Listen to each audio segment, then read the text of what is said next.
p.m. 2016. Mr. Metric, could you call the roll, please? Sure. Ms. Richmond?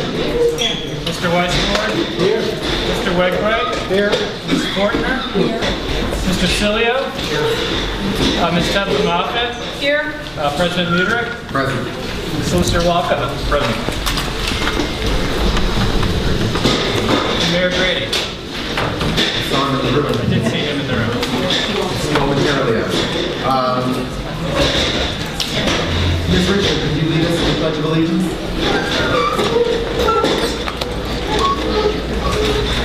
Pledge allegiance to the flag of the United States of America and to the republic which stands one nation under God, indivisible, with liberty and justice for all.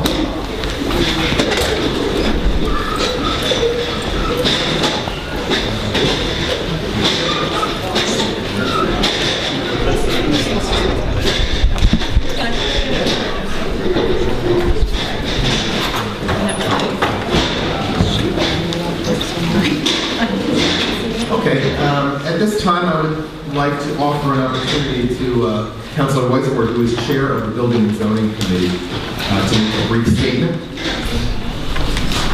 Good evening. Am I close enough to the microphone? No, very well.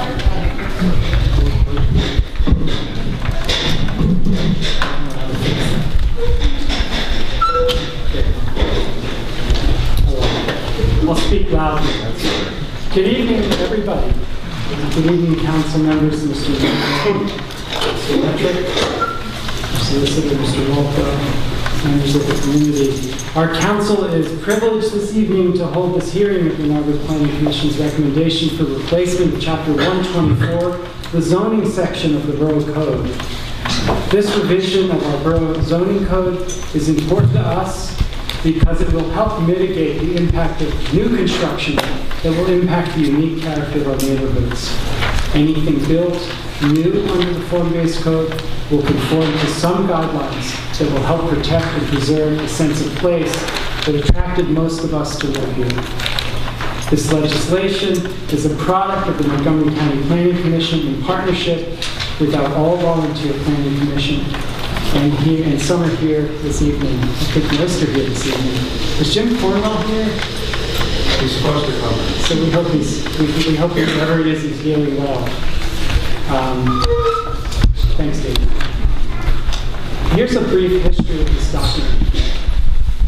The effort to review Chapter 124, the Narberth Zoning Code, began in 2006. The Building and Zoning Committee at that time, Nancy Lotz, Matt Pettigrew, Heidi Boyce, asked the Narberth Planning Commission to meet twice each month and read through the Borough Zoning Code. This exercise took 4 months and resulted in a working group of Planning Commission members deeply concerned that the code, the existing code, could not adequately protect the existing built form of the town. This original group, 10 years ago, Jim Cornwell, Dave Brower, Eli Holtman, Lynn Rizonko, and myself worked for several years to find ways just to modify or amend the existing zoning code. But the more we dug down, it became clear that Band-Aid solutions did not address the root of the problems that we saw. Too many opportunities for oversized suburban additions that would crowd our streets and seemed out of place here. Councilwoman Heidi Boyce noted that Lansdowne, Pennsylvania incorporated form-based standards into their zoning, and the Narberth Borough Council, under the leadership of Mary Jo Daly, currently our state representative, agreed that zoning revision would be a priority for their council. So on October 14th, 2011, a statement of intent regarding form-based code was issued by the borough. It stated that after extensive preliminary study over a period of several years, the Narberth Planning Commission proposes that a replacement zoning code be developed under the supervision of the Planning Commission and the Building and Zoning Committee for review by the public and for subsequent adoption by Borough Council with the intent of providing for the following. So that was written October 14th, 2011. Here are the principles. Consistency with Narberth's Statement of Community Objectives, 2001 and 2006. Maintenance of the early 20th century character of the town is still virtually intact, which contributes to the desirability and stable property values of Narberth. Clarity of text, including explanatory illustrations, which can easily be understood by builders, developers, and code officials, as well as by homeowners and laypersons. Regulations of land uses in a rational fashion, consistent with current and reasonably foreseen patterns. Rationalization of the zoning map, elimination of any instances of previous spot zoning with the aim of promoting long-term consistency of property uses with their surroundings. Regulation of lot coverage in terms of building footprint and impervious coverage of the ground plane. Establishment of front yard building lines reflecting neighboring existing conditions with the aim of promoting consistency of front yard setbacks within precincts on a block-by-block or local basis. Regulation of the essential elements of building form, size, and scale with the aim of promoting consistency of public face of structures within precincts on a block-by-block or other local basis. The code will establish a set of objective standards for the above, freeing code officials from the burden of rendering subjective judgments. Requirement that the zoning applications include sufficient documentation to describe proposed development, including appearance from the public right-of-way, sufficient to demonstrate compliance with zoning code requirements. Five more principles. Regulation of parking in both residential and commercial areas in such a way as to promote safety, convenience, and business viability. The next one, regulation of signage in commercial and residential settings with mandatory limits on placement, size, height, illumination, safety, and other characteristics. Regulation of shade trees along public right-of-ways, including maintenance of mature trees for their health and for public safety, removal of dangerous trees, and replacement of significant canopy trees with appropriate species. Retention of the replacement code of many existing regulations that deserve to be carried forward. Regulation of other matters appropriate for inclusion in a comprehensive zoning code. So, during 2012, work began with professional planners from Montgomery County. The Borough co-sponsored public workshops with the Civic Association, and these engagements over many, many evenings guided the early framework for standards that has now been refined by the Borough Solicitor, our professional third-party planners, during hundreds of hours of public Narberth Planning Commission meetings chaired by Jim Cornwell. Council members, I know you will join the committee, all of our entire community in giving ongoing thanks to the many, many, many committed neighbors, many of whom are here tonight, who came to so many of these meetings over so many years, and especially since the workshops that were held in 2012. And obviously special appreciation is well deserved by members of the Narberth Planning Commission, Jim Cornwell, Dave Brower, Eli Holtman, Heidi Boyce, Todd Bressi, Miriam Schenko, and Jim Spear for their time and effort in getting us to this hearing this evening. And Mr. Council President, thank you for your leadership with this legislation and for your skillful facilitation of this multi-year community discussion that has brought us to the hearing this evening. Thank you. Mr. Solicitor? Yes. At this time, we're going to be adjourning this public meeting, and we're going to adjourn into the public hearing regarding Ordinance 995, the ordinance that would incorporate the form-based code and the new zoning map. I have a number of exhibits I'd like to mark for the record. Exhibit 1, or Board Exhibit 1, is the ordinance itself, which again incorporates the form-based code as proposed, Chapter 124, and the zoning map. Board Exhibit 2 is the proof of delivery of the notice and of tonight's hearing and the ordinance itself to the Mainline Times, dated March 29, 2016. Board Exhibit 3 is proof of publication of the notice of tonight's hearing and the ordinance itself in the Mainline Times for April 3rd and April 10th, 2016.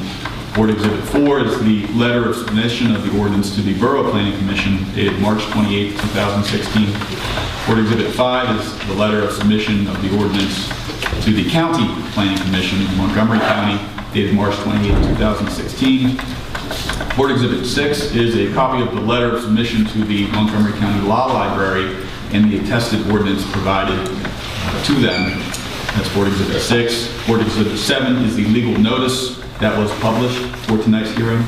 Board Exhibit 8 is the proof of posting throughout the borough of the comprehensive rezoning and the notice of tonight's hearing. And Mr. Metrick, you do attest and swear to the postings? I do. Board Exhibit 9 is the proof of delivery of tonight's hearing and of the ordinance itself as a courtesy given to neighboring Lower Merion. Board Exhibit 10 will be the incorporation of any and all letters that have been received by the borough office and to borough council related to the form-based code. At that time, that is all the board exhibits that I have, and I turn it over to council to solicit public comment and feedback on the ordinance. Thank you, Mr. Solicitor. I received a number of letters from the community, and at the conclusion of the live public comment, I will be saying the name and address of those whose letters were received, and whether those were in favor of the passage of the ordinance before us or opposed. If you are in the audience and you would like to make a specific comment or to have specific words heard here tonight versus just being entered in paper form into the public record, I would encourage you to take this opportunity. We will have a 3-minute time limit for each individual, and I will start here in the right front.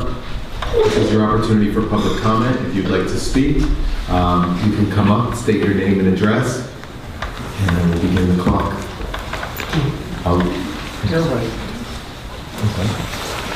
There was a sign-in sheet? Yes. Whoa, let me get that. Easy.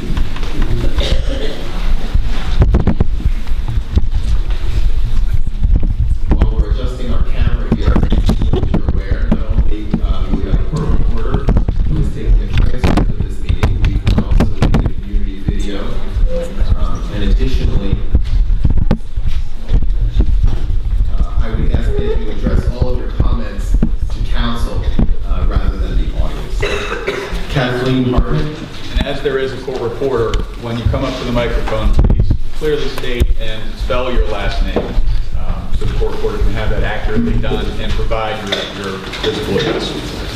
I made an error. I came in first, and I thought it was just a sign-in for all of us attending. Well, you get the door prize. I don't live in the borough, so I don't know if I could even. I'm a realtor at Duffy, and I just thought it would be a good learning experience to be here. Well, thank you for coming. You can take that agenda with you. Mr. Jacobs, Ken Jacobs.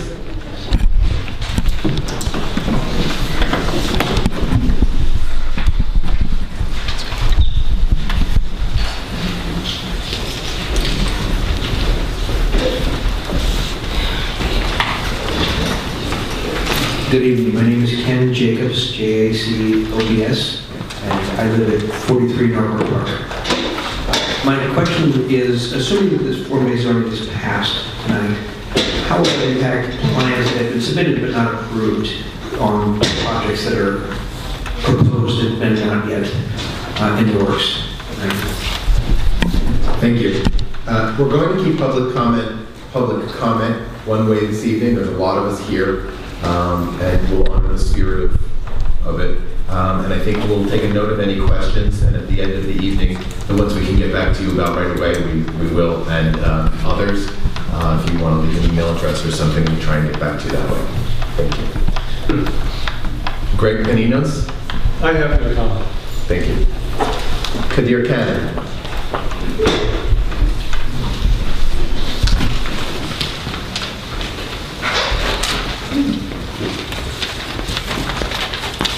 Kadir Cameron, 128 Woodside Avenue, CAN.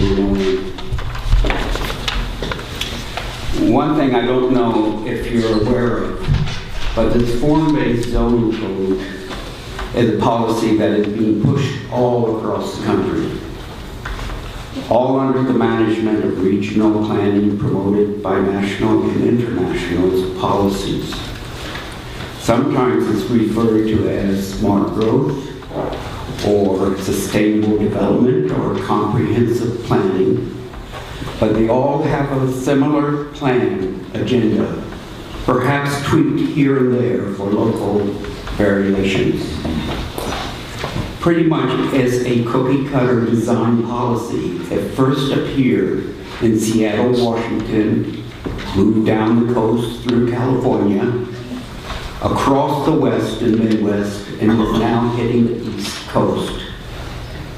They all have nice sounding programs like green growth, open space, walkable communities, and other nice sounding terms. But one thing they all have in common is increased density along train corridors. This policy is very apparent in Lower Merion, where there is development plans for stack and pack apartments in Ballas of Kenwood, Wynwood, Ardmore, Haverford, Braemar. If you look at the footprint of the new form-based zoning code in Narberth, it is very much in keeping with this bigger plan, though on a smaller scale. The complaints I hear from communities that have adopted form-based zoning code is that the projection for economic and population growth were inaccurate, leaving the township holding the bag for recovery costs, raising taxes considerably. The other complaint I hear is that local regulations start to be dictated by outside entities like HUD, FEMA, Conservation Conservancies, taking the local control out of local hands. There are other things we should take under consideration for self-preservation and protection. 30 seconds or so. Other than economic and population projections. And these are if there's another major economic crash, significant social upheavals, and if a large-scale war were to break out. Narberth is being surrounded by the urbanization of Lower Merion. The best way to protect liberty and freedom from any of these concerns is keeping Narberth independent. Form-based zoning code actually starts to erode Narberth autonomy. You don't have a consensus on form-based zoning code. There are just too many questions about it. I suggest you implement a moratorium until issues and concerns are resolved. Thank you, sir. Ms. McDonough?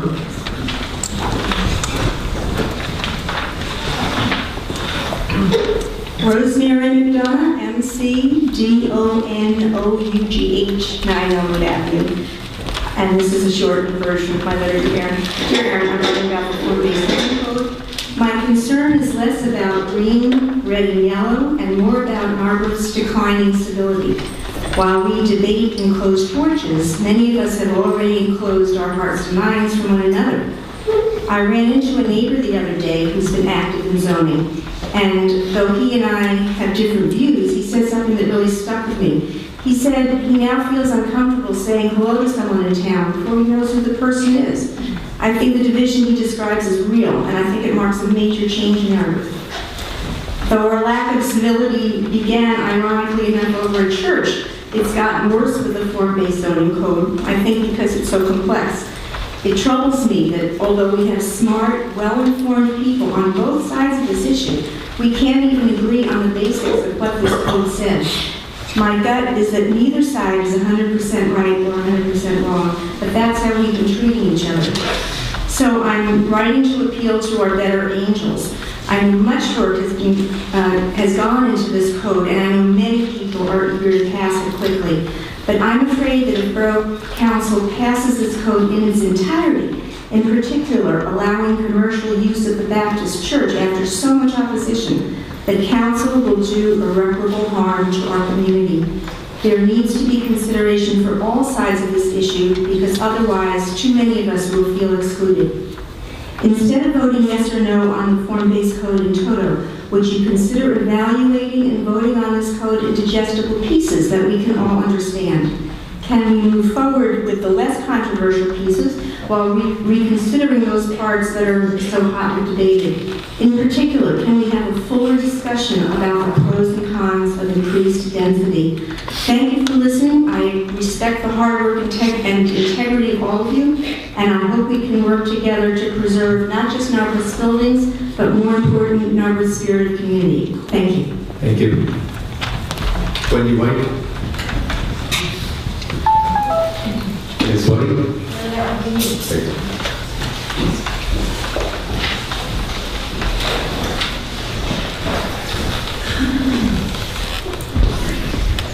I have a very limited thing to say. It has to do with the street that I live. Introduce yourself. Wendy White, W-E-N-D-Y, W-H-I-T-E, 229 North Essex Avenue, Narberth, PA. That's it. I live on Essex Avenue, and it's my understanding that we were single-family homes pretty much on the east side, and that you could have up to, what, 2 or 3 families in a building, is that right? And I guess I'm concerned that now we're going up to 5, and that if there's enough frontage, you can have flat roof apartment buildings on 200 block of Narberth Avenue, and that concerns me. I'm concerned about other things, but that's right on my street. So it just feels like we're just trying to cram more people in, and of course that means more cars, and that's a problem. So we love our house and where we live, but I'm concerned about that. It's very specific. Thank you. M. Simpson? Simpson?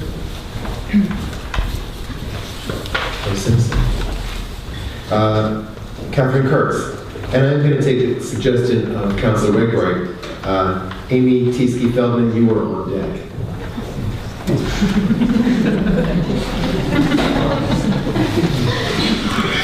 Just give it right now.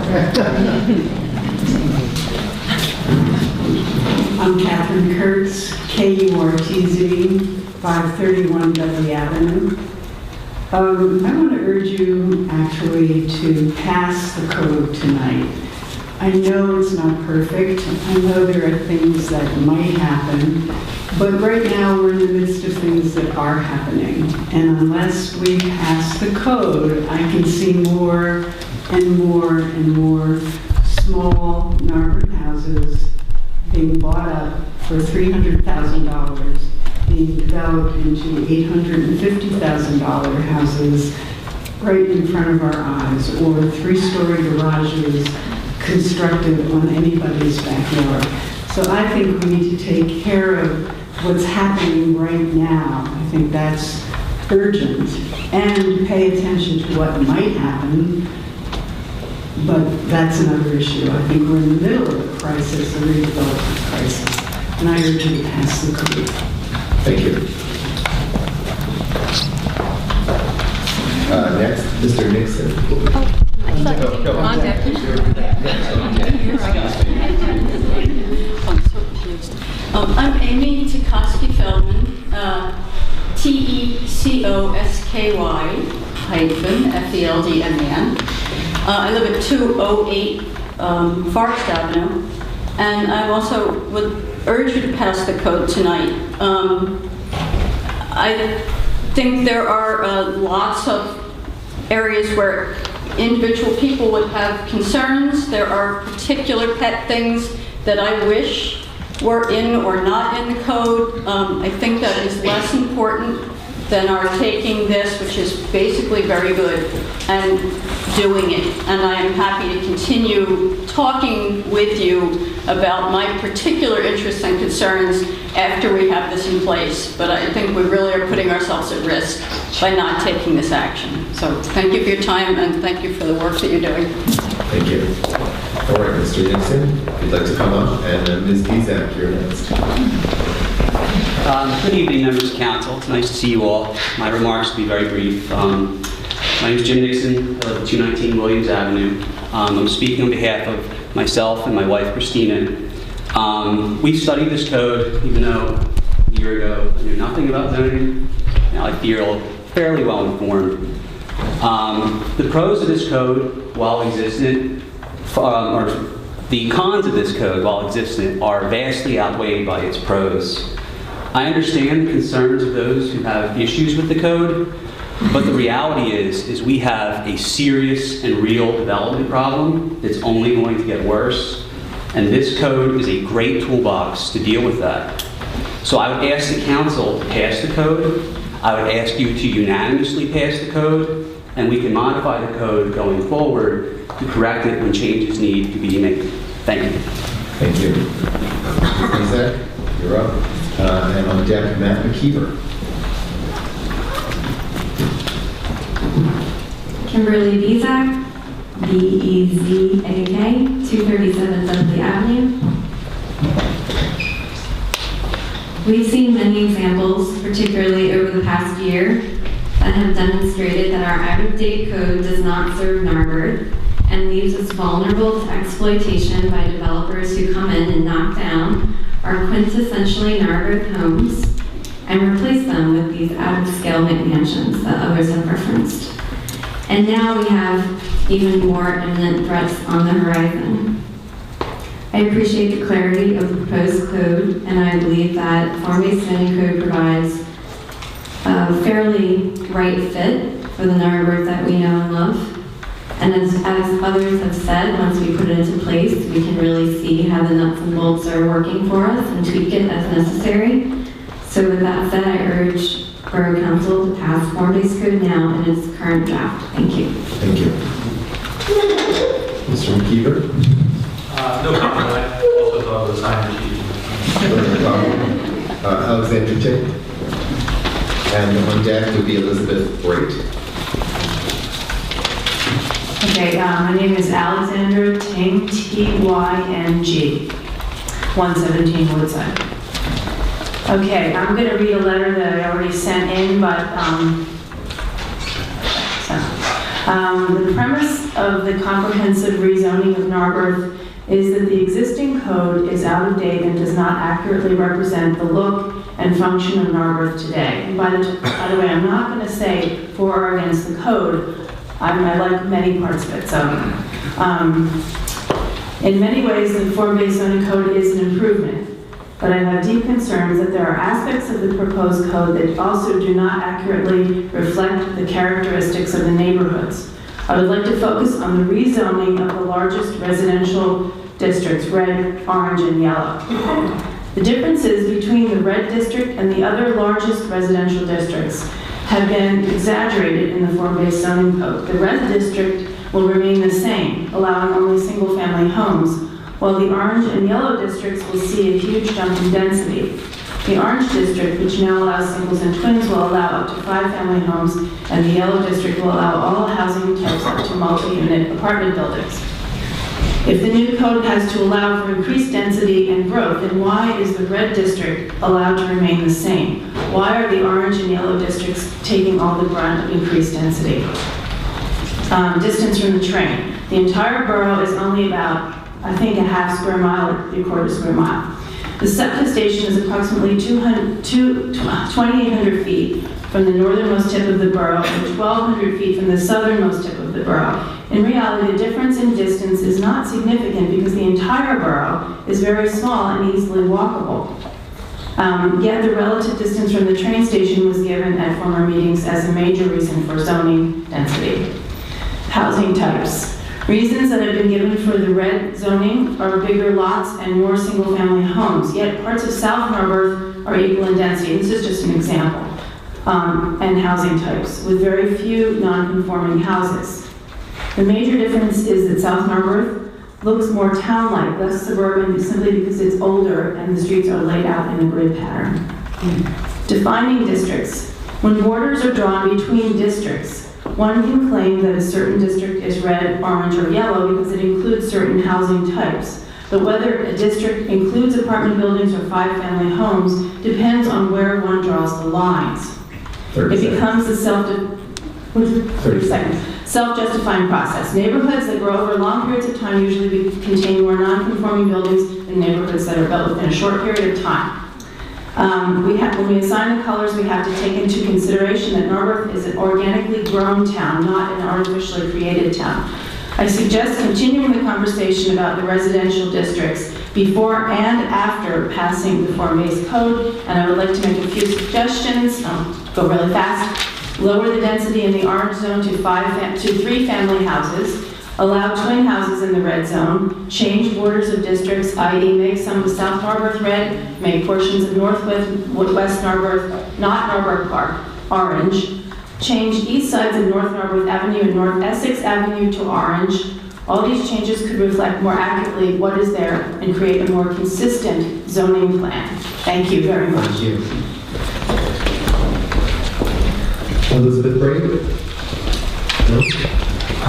Well, I'm not Elizabeth Bray. I'm next in the list, Jose Diego. I'm Elizabeth Salson. My name is Jose Diego, D-I-E-G-O. We live in 413 Country Lane. And even though I haven't studied neither code in detail, my understanding, also my wife's, is that the new code goes more in the spirit of Narberth. That's one of the reasons why we moved here. This place is unique. I've been to many places in the world. This is one of those places that makes you feel, even if I'm not from this area, it makes you feel like you're at home. And I'm concerned about all the development that is going, in particular, all the apartment buildings, all these blocks. They don't fit here. I would hate the character of this town to get lost if we don't take care of it. So because of this, even again, I don't know the details of both codes. My feeling is that the new base zone code is the way we want to go. So we're both in support of passing that code as soon as possible. Thank you. Thank you. Miriam Shaka, and then follow Miriam Andres. Miriam Shaka, 149 Marion Avenue, Narberth. And I speak on behalf of myself as a planning commission member, and also on behalf of my husband, Rob McGreevy, same address, who's home for the kids. So I just want to urge you to pass the form-based code tonight. I want to just speak for a few of the primary reasons why I think the code is really important to pass now. In agreement with many other speakers, I think that we need to pass it now to preserve the housing stock that is under threat. And also, the code by discouraging tear downs and discouraging the kind of building that is hostile to walking pedestrians is something that's really important for the feel of the town. And I also just want to assure everyone that this is not a cookie cutter code, that it was done specifically starting from Narberth as its template as it currently is, and really working organically from the current town that exists. And I just want to remind us that the current code we have is basically a photocopy of a code that came from Euclid, Ohio, and it was photocopied and just kind of adopted everywhere across the country in whatever it was, 1940 or so. So the code we have now does follow current principles in public planning, including in trying to use transportation corridors as a basis for deciding to some extent what kind of housing type should go where, but it also really has gone through a very, very rigorous process of review. So please pass the form-based code tonight. Thank you. Mr. Bresson, and then Michelle Pananopoulos. There is a sign-in sheet if you would like to speak. You don't have to sign in to be here, but if you would like to speak, I'm going to take page 2 here. I'm going to put it back over there. I saw some new faces walk in the room. I'm not going to go up and down the rows if I have a sign-in sheet. So if you would like to speak this evening on this issue, please sign your name, and I will call on you. Thank you. Mr. Bresson. Thank you, Mr. President. My name is Todd Bresson, B-R-E-S-S-I. and I live at 300 North Essex Avenue. I'm also the vice chair of the Narberth Planning Commission. And I'm here to speak in support of the form-based code, to urge you to pass it tonight, and to thank you, all of you, for all the work you've done with us over the last months and last years to get us to this point. All the council members, I'm not allowed to address the community, all the people behind me in the community, we appreciate that. We've heard a lot in the last few days about how the form-based code might encourage tear-downs, actually. And I think one thing that's important to say is that no zoning code, no law can prevent someone from tearing down a house. You just can't stop that. That's the way things work. But what the new form-based zoning code does is it tips the economic incentives towards the preservation of buildings rather than the tearing down and replacement of them by the way it controls the size of buildings and defines what you can do on certain size lots.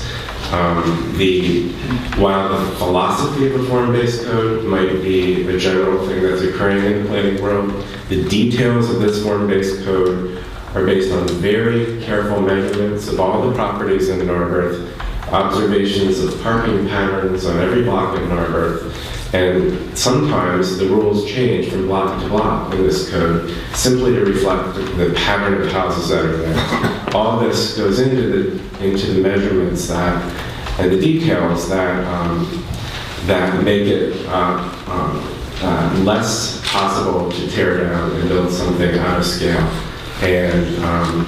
and more advantageous to keep your house and add on to it. I mean, I think one of the things we were very concerned about was allowing homeowners to add to their houses so that they can remain in place.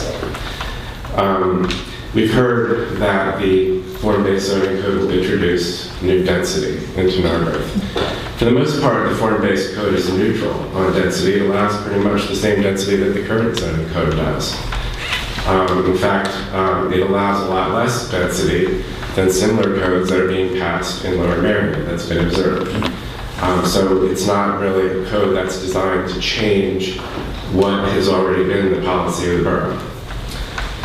We've heard that the code should be passed in parts. Well, in essence, if the code is voted on now, it will be passed in parts because we will be constantly looking at it, adjusting it, fixing it. A friend of mine the other day said she found out she couldn't build a porch on her house, the back of her house, because the form-based code wouldn't let her. I don't know why, but that's something we would look at. Maybe there's something that needs to be fixed. So the code will always be a work in progress. So for those reasons, I wish I could turn around and talk to my neighbors to help assuage them of the concerns I've heard, but I must address you, and I urge you to pass the code. I look forward to working with you on it in the coming years. And as I hear rumblings of interest in the historic preservation ordinance, I'm really looking forward to working with you on that. Thank you. Thank you. Ms. Panagopoulos? And Katie Skeen is next. I will be very brief. Thank you. I just want to thank everyone on council and all members of the planning commission. Name and address. Michelle Panagopoulos, sorry. 125 Marion Avenue. Spell your last name for me. P-A-N-I-N-O-P-O-U-L-O-S. 125 Marion Avenue. Thank you. Again, I just want to thank you for all the hard work. This has been a really long process. I wasn't involved in the earlier planning meetings, but I have subsequently in the last year or so sort of looked through all the documents and all the PowerPoints and all the surveys and have seen how much work went into this to draft a code that was very specific to Narberth's needs, and I think you've done a great job. There are things in the code I don't like. There are things in the form-based code. I'm sure everybody here has something or some things, items that they don't like, they'd like to see changed. But on balance, I know the old code pretty well. It needs to be replaced. And I think the form-based code gives us immediate protection, as has been mentioned by lots of other folks, against overdevelopment and thoughtless redevelopment. So let's urge you to just pass it tonight. If there are things we need to work on, let's just keep working on and moving forward. Thank you. Thank you. Ms. Skeen, and then Michael Brannigan.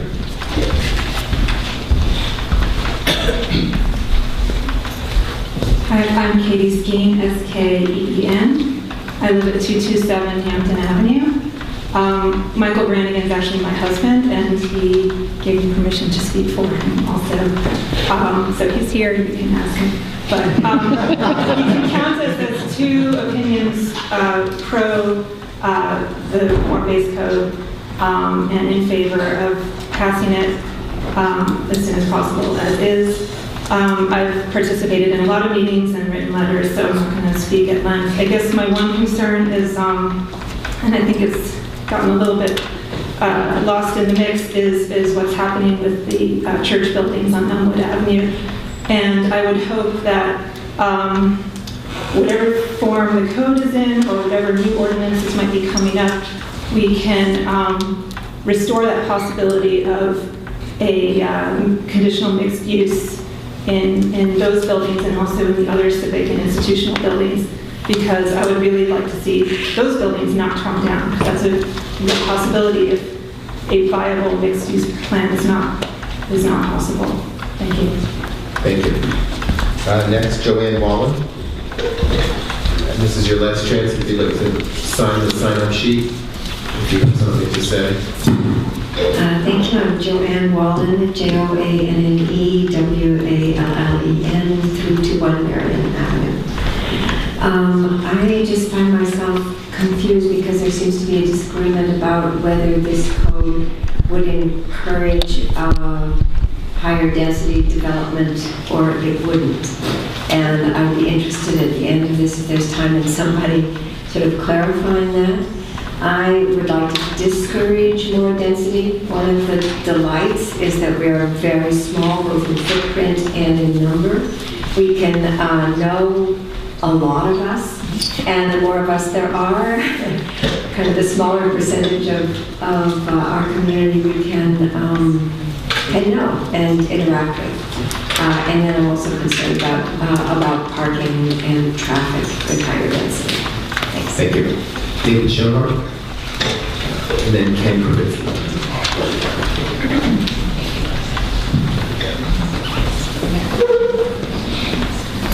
Hi, David Schoenhardt, 131 Marion Avenue. Schoenhard.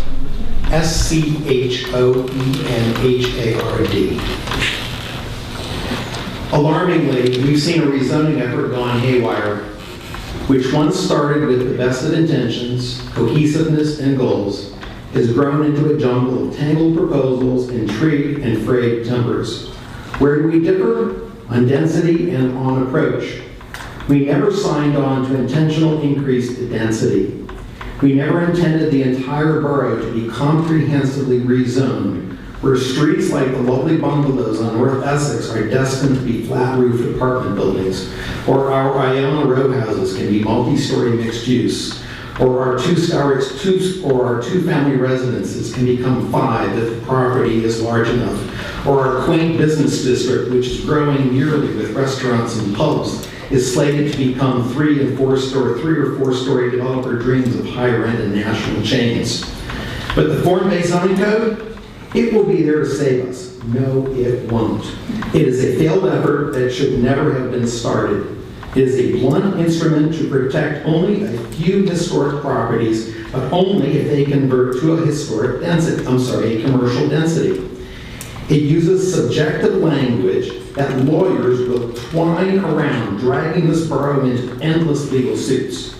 It tries to define appropriate architectural style when historic properties of our vintage need true historic guidance and not generic platitudes. We encourage you to go back, clean up the zoning code, adjust the setbacks, institute property combining and tear down moratoriums, allow property owners to historically list their own properties in order to save them by deed restriction, adjust the garage doors to not face forwards, and institute an ethics code for the Planning Commission and expand their mission to include historic review. Thank you. Thank you. Mr. Kravitsky, and then Deborah Longfield.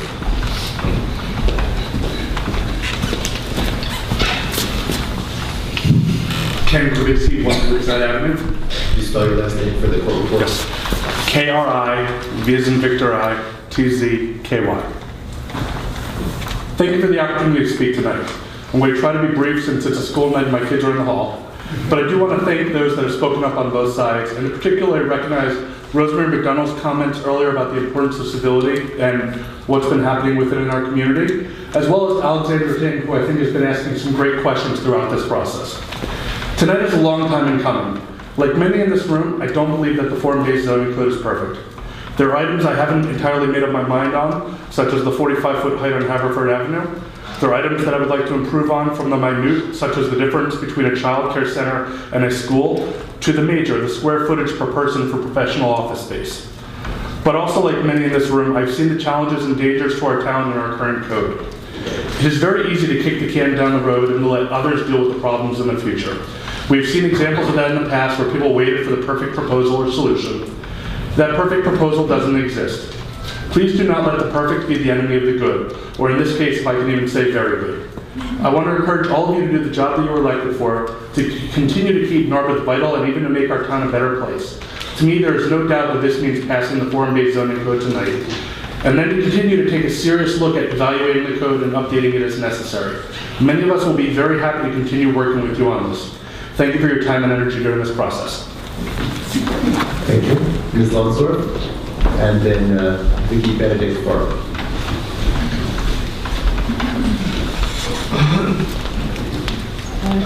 Deborah Lonsdorf, 128 Chestnut Avenue.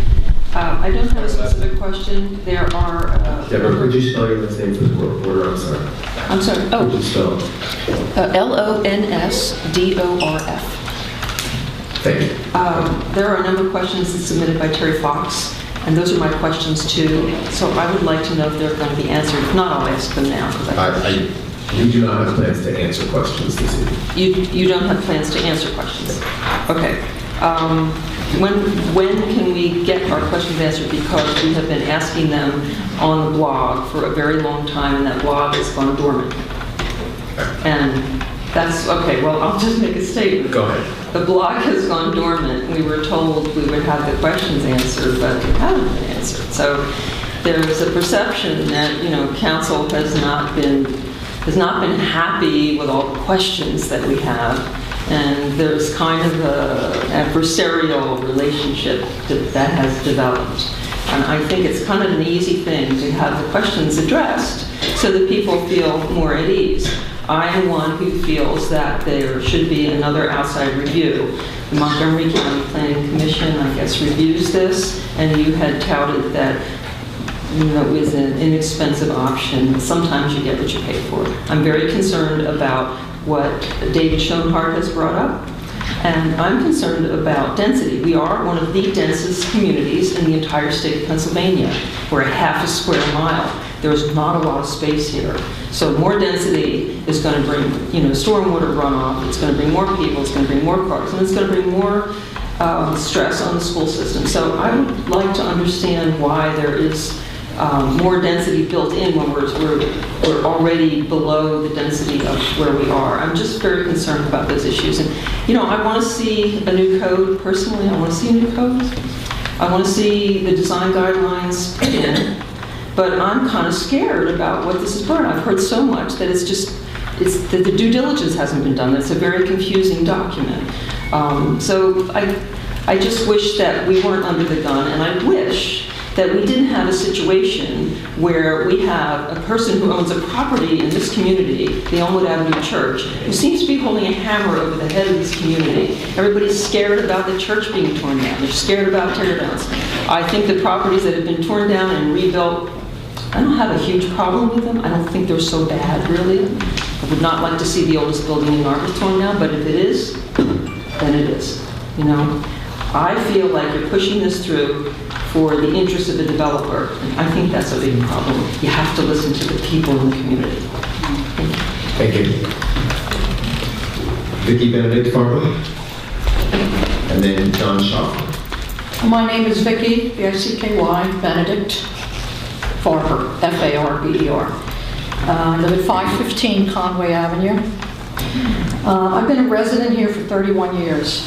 And besides the floodplain issue, I wanted to ask the council about, does the borough have any plans to adopt and enforce property maintenance provisions of the building codes for apartment complexes and other buildings, commercial buildings, where residential areas and residential houses are adjacent. That's what my concern is that these apartment buildings or other commercial buildings are not held to the same standards. And I wanted to know if the borough has any provisions to adopt that code. As I mentioned, we're not going to be answering questions this evening, but I would be happy to speak to you after the meeting and give you some more details. Thank you. Thanks.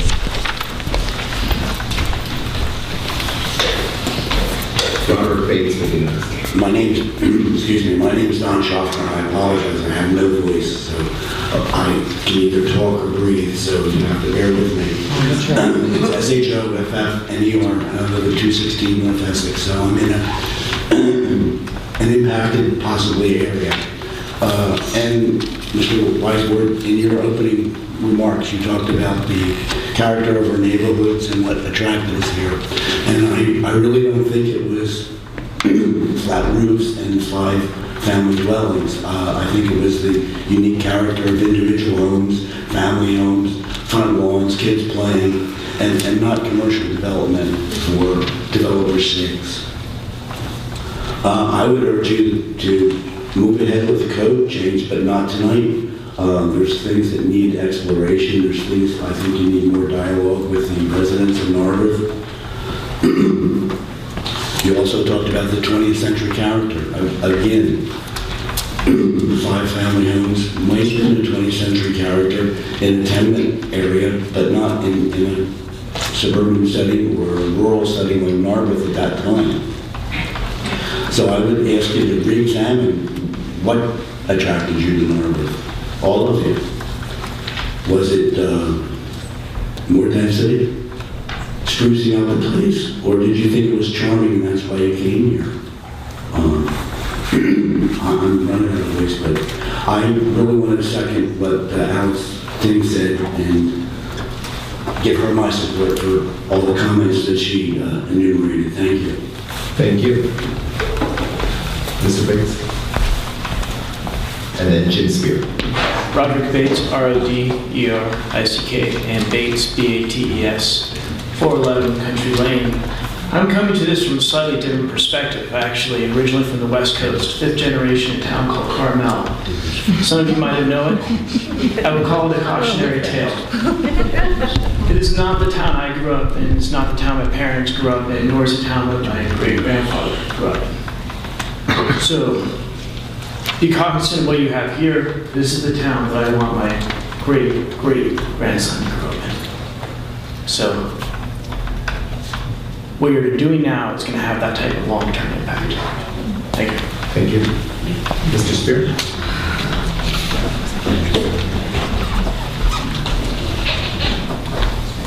Hi, Jim Spear, S-P-E-E-R, 321 Grilling Ave.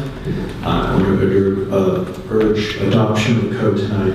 I've been privileged to serve on Planning Commission that developed this. I've been involved in many details of this, and I'm convinced it's the best thing to keep our town the way it is, as we like it, in the scale that we like it.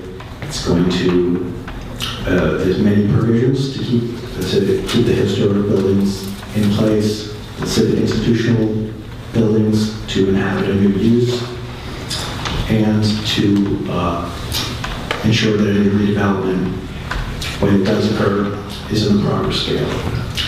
Thanks. Thank you. Dennis Montaigne.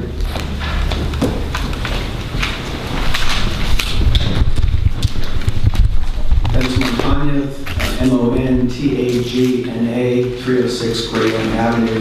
I just want to add my voice to many others tonight in support of passage of the code tonight. In my 25 years in Narberth, I've spent a lot of time thinking about Narberth, about the way it looks, about the way it's changed and developed over time. It's not a town that is preserved in amber. It's never been a town that has been preserved in amber. What's encouraging me and exciting me about the new code is that for once, for the first time since the 1940s, we're going to have a code that actually is going to help us to guide and to guide what happens here and to have a greater influence over the nature of what happens here. So I would urge passage of it. I feel particularly privileged to be working with a group of people to try to get passage of it that's worked extremely hard, and this is a process going on for many years. Much public involvement. I run public involvement for projects with the National Park Service, and I've never seen public involvement as extensive as the public involvement was for this particular project. So let's move on ahead. As many people have said, there are things that need to be changed and tweaked. That can be done as we're moving through it. We're going to realize what those things are over time. But I would just say let's go and let's move ahead. Thank you. That concludes the speaking public comment for this evening. If you'll indulge me a moment, I would just like to read the names of those who have sent me emails, either for or against, with questions. Warren Schloss, SCHLOSS, 10 Narberth Park, says that he and his wife fully support passing the code. Frank and Donna Brandisio, BRANDO. LISIO. They have concerns about passing the code. I received a letter from Alexandra Tin. Katie Skeen spoke. David Bordeaux, BERDOW, has many concerns about passing the code and a number of questions. Terry Fox did send a letter to council with a number of questions and is very concerned about passing the code along with, it says here, her husband, David. Mary Pat Perry, PERRI, is asking for an independent review and is very concerned about the passage of the code. Patsy Higgins, HIGGINS, would urge us to adopt it as soon as possible. Robin Barinholtz, BERENHOLZ, is very concerned about increased density and would like us to spend more time before considering passage. Sally Cooter, KUDER, would like it to be passed. Kimberly Neff, no, sorry. Jesse Lytle, is that how it's pronounced? LYTLE, 108 South Narberth Avenue. She would like it to be passed. Michelle Kondo, KONDO, 115 Marion Avenue, would like it to be passed. Karen Kessler, KESSLER, ready to support the form-based code. Tracy Ellenbogen, ELLENBOGEN, she's a renter here in Narberth, and she would like to pass the code. I received a letter from Rosemary McDonough, Amy Tikoski-Feldman, and those are the letters I received. They will be entered into the record. We can close public comment and now move on to the next section of the meeting. Oh, I'm sorry. There are two written letters I have here. One from Bob Redinger Jr., 302 North Narberth Avenue. He would not like the code to be passed in its current form. And a letter from Victoria Dunho, who would like it to be passed to preserve the character of Narberth. Thank you for that reminder. We'll now move to council comment or action. At this point, would it be... So, as a formality, at this time, we're going to adjourn the public meeting, adjourn back into, sorry, just the public hearing and back into the public meeting. At this time, the ordinance is in a position for council to discuss, and if council so desires to vote. Does someone need to make a motion to put the ordinance on the table for discussion, or is it at that time? Okay. Well, why don't we, Councilor Westboard, would you like to make a motion? To adjourn? No, to put this ordinance on the table so we can have a second, and then council members can discuss in public. Sure, Robert. Council members, Mr. Vice President, I move that we... Mr. Council President, council members, I move that we adopt the revision of Chapter 124 of the Narberth Borough Zoning Code.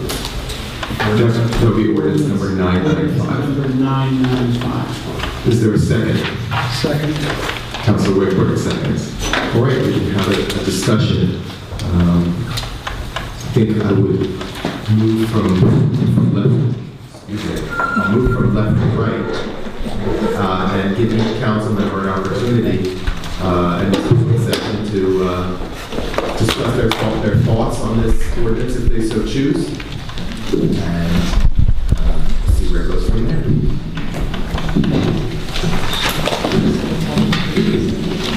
The microphone to Councilor Fortner. Yeah.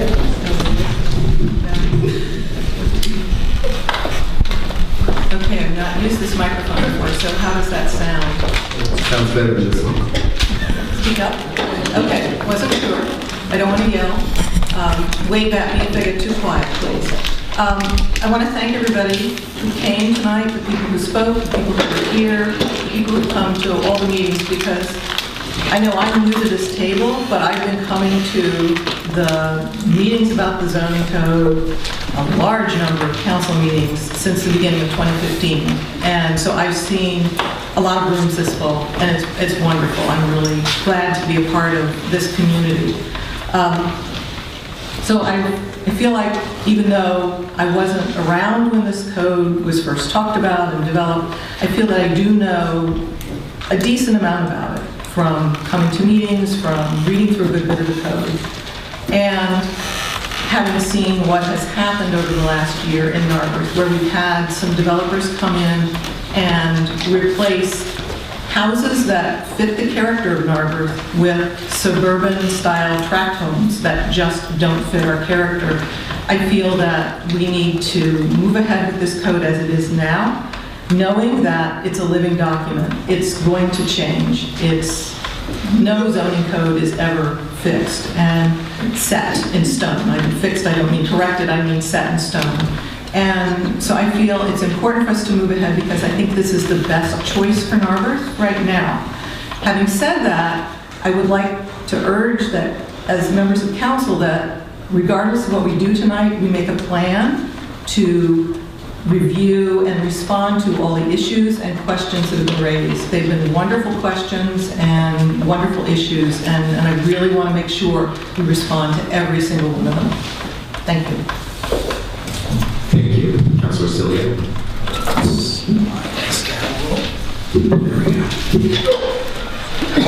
So, to Bob Weisbord's point, this is a process that's been a very long time in the making, and I want to thank everybody, not just who's commented or come to meetings recently, but really over the entire 10 years that the process has been going on, and 5 years that what started as a form-based code have been under consideration. And it's interesting, as new faces have come into the dialogue, to see that there's always, on a big issue like zoning, a pretty wide range of opinions and places that people come from, even on the same block when thinking about the community. And what's been very interesting for me to observe from the public meetings on the code back in 2012 up to now is there's consistency to some degree in a lot of those comments and questions and push and pull on a lot of issues, everything from density to setbacks to architectural details and the like. And having spent more time than I care to think about with the current draft of the code, the deeper you dig into it, the more you see the amount of thoughtful compromise that was baked into what the final draft has turned out to be, based on that very thoughtful push and pull from a wide range of viewpoints in the community. You know, if I went out to design a code by myself with no input from anybody, it would sure look a lot different than what's here on the table. I'm sure that's the case for most of the people in the room too. And what you see is really a result of a great deal of thoughtful compromise that came together over a number of years and really reflecting a lot of the range of comments that even you've heard tonight still. The result, in my opinion, is two things. I won't rehash things I've said before, other than what we've wound up with is what I would consider a very conservative document, in terms of it is a document that much better reflects the current built environment of this community than does the fairly cookie-cutter mid-century Euclidean code that we have today. and it's visible to you as you walk around town, walk along Montgomery Avenue, walk through certain parts of the downtown overlay district, and you can see the particularly commercial development that was built after our current code was adopted. And you can see the difference in streetscape from what you would think of as the fabric of Narberth to things that have been built. And I think this code does a great deal, not just in those obvious commercial districts, but everywhere to really repair that. And it is, in a lot of ways, a very preservationist code in that regard. The density that can result here is very similar to what's in the Euclidean code, but it's controlled and applies density to the existing density patterns of town, the existing lot layouts. It's actually, I would consider very much almost a preservationist code in some ways. And I'll say when I get a little further down here where I think we can look forward. I know there's a lot of concern about preservation of historical structures, and I do have some concerns that I think we'll want to revisit regarding that. Most importantly, though, I think this code creates a very important new set point for us to start from as we face additional issues of development, growth, investment in the community, changes in transport, changes in living patterns going forward. It's a set point that much more accurately reflects the way we actually live and the way we build our town. And I do think it's very important that we pass it to create that new set point. It will remain, as all of the ordinances of the town do, a work in progress as we go forward.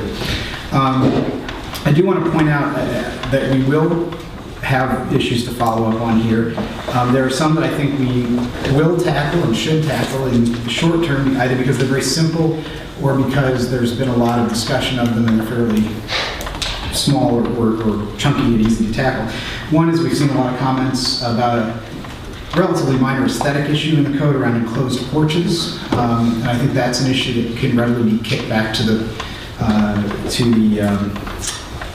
Planning Commission for further review, comment, and public comment, and it's a pretty identifiable small thing where I think there's a good public opinion on that. Second, parking study.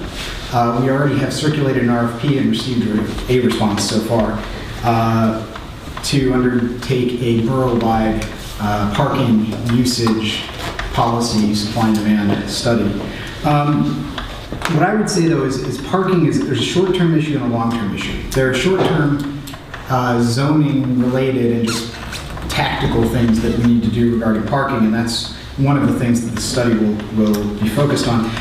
The second, though, I think it's a much longer-term thing, because I know that where I am on this issue is not where most folks are yet, though keep your eye on it over the next 10, 15, 20 years. While the code is quite preservationist overall, it still retains minimum parking requirements for off-street parking when you do new construction or changes of use. I find this concerning because much of our town was built before any such requirements existed.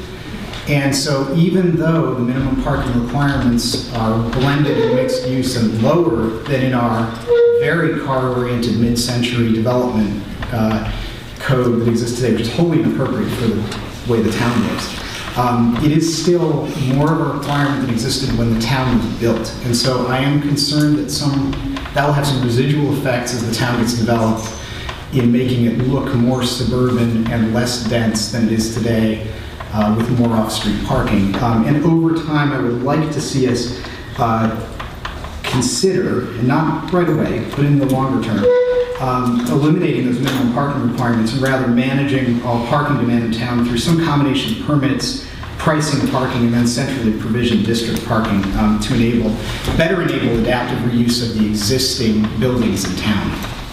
And then last, again, a longer-term issue, because in talking with neighbors, I do see a little bit of a generational issue here, maybe a lot of a generational issue here around mixed use.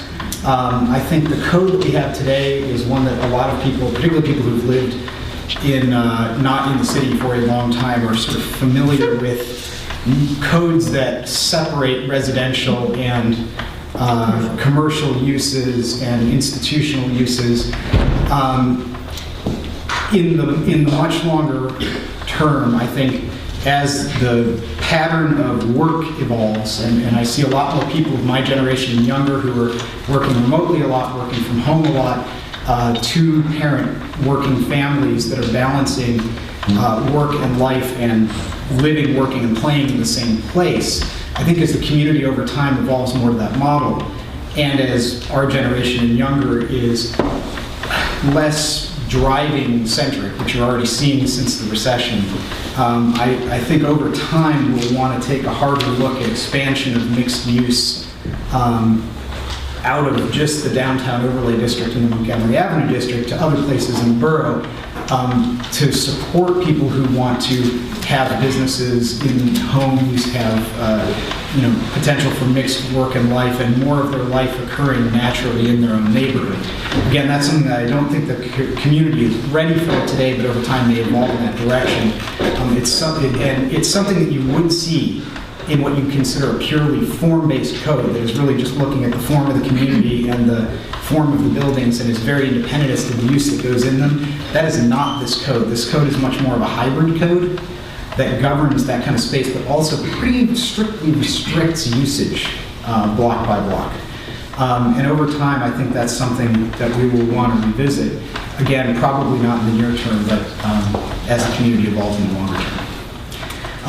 Last, though, I do want to thank the Planning Commission for years of very detailed work and thoughtful compromise on this issue, and thank the community tonight and over the past couple of years for a lot of very thoughtful comment, very insightful questions. We are a very rich community in the depth of interest, the passion, and the intelligence of our citizens. We should all be grateful for that. Work is not done, so we will continue to seek public input and help from the Planning Commission, the Office, and Borough Engineer to continue to improve the code if it is passed, and to note issues in implementation and make sure those are addressed. And I hope the passage of the code will free up the Planning Commission. This has been their primary responsibility for a number of years, and allow them to focus on some other matters that are important to us, a borough-wide master plan, which could be in the works, and then some detailed follow-up on some other plans that have bubbled up for some of our more recent committee members. 2006 open space plan, a bike Narberth plan, a walk Narberth plan, all of which are on the shelf and all of which could use some further work. And also some planning for the long term around Parks and Rec, which we on the property committee would like to go the way of the Rec Board with the support of the Planning Commission. So I think we've come to a really good spot on this as a new set point for the community. I encourage the rest of council to pass it, and I really thank everyone for their engagement and hope it continues. Thank you. Councilor Templeton-Moffett. Thank you. Before we started, Charlie's a tough act to follow. I yielded my time to Charlie earlier as a joke, but I second everything that Barbara and Charlie have said. I would like to thank the Planning Commission, Montgomery County Planning Commission, and everybody who sent a question, whether you're pro or con. Stay in the game, stay in the game. There is a lot we are going to have to do. It's a living document. It will be changed. It will be changed. And I know for some of you that's difficult to believe or process, because in the past that wasn't always true. But I promise you, as I'm here, sitting with the majority of these council members, ordinances will be reviewed, this document will be reviewed, processes will be reviewed, policies will be reviewed. Thank you. Thank you, Councilor Whitburn.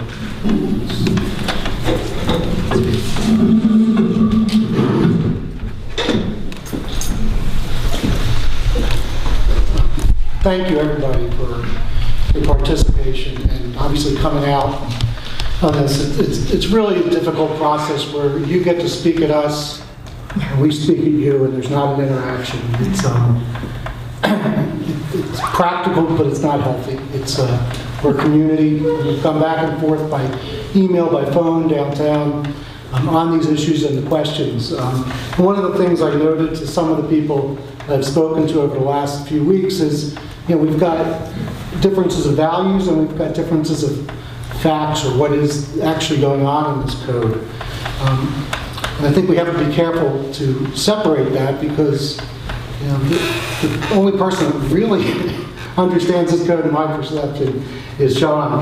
There's a lot of different, well, actually, the Planning Commission seems to understand it quite well too, but there's a lot of things that come at me that I can't answer still about this code, and I've spent a lot of time in it. So, I'm going to ask it after I get through some of my comments, some of the questions that are still out there that either have been answered, that people feel haven't been answered. So let's keep that in mind, that we do need, as a council and as staff, and to make sure that we answer every question. We don't have to agree with it. You might not hear an answer you like, but we do have to answer it or point you to where that answer is, I think. That's my feeling about our responsibility at this table. One of the other things that comes up when we look at, is this a perfect code? Can we do better? Are there things? You have to look at the existing code. And if we had the existing code brought up here tonight, not only would there be a much louder disdain for it, but I would not be voting for the existing code. For the new code, I will probably, unless I hear something different in the next few minutes, be voting for it. But a lot of that's because it is such a better alternative. But there's a lot of good things about it. There's a lot of things that you hate to pass something that is not as good of a document as we could complete. It's not that far. It's 98, 90% in great shape. Some of the things I don't agree with, but there are still some missing elements in this document that hopefully will be flushed out over the next 2, 5, 6 months, whatever it is. Density has come up, and I have to agree with most of the people here that this is not going to add that much density, and the opportunities where density may be added, I think it's going to trickle in a very minor way that you won't notice a heck of a lot of it. So I'm not as concerned about density as some of the people who have been opponents of this code and feeling that we're going to change. There's a lot of other density going on around us, as everybody's pointed out. Some very large apartment complexes, condo complexes coming up, and unfortunately we don't have that right because it's Lower Merion Township to object to that. So it is affecting us on Wynwood Avenue, but the density we're talking about coming out of this code is fairly nominal at this point. The building height has come up in the downtown, going from 35 to 45 feet. It's still 3 stories. But one of the interesting things, as Charlie pointed out, is all the compromises and adjustments. When the conversation about the downtown first came up in this process, the initial reaction by some of the members of the Planning Commission was, maybe we should do a 5-story downtown area. And that's been brought down for a lot of different reasons. The one question I still have, which I'll ask later, is about the sunlight factor with the 45 feet. But as you look downtown, there's plenty of 3-story buildings down there. So I'm not worried about that happening. I do question the sunlight thing, but I don't have an answer if it's going to really affect it or not. But it's a very good question that I don't know if it's been answered or scientifically looked at in any way. I am concerned about, the one thing Dave Schoenhardt has struck a chord with me is the concept of property combining.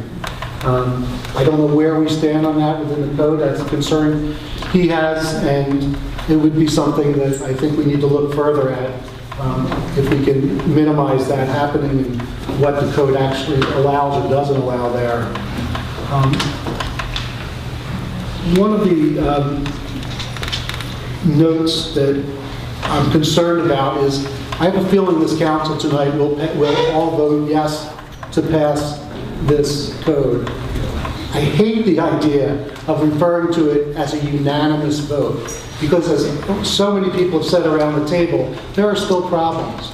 Yes, is it better than what we have? Absolutely.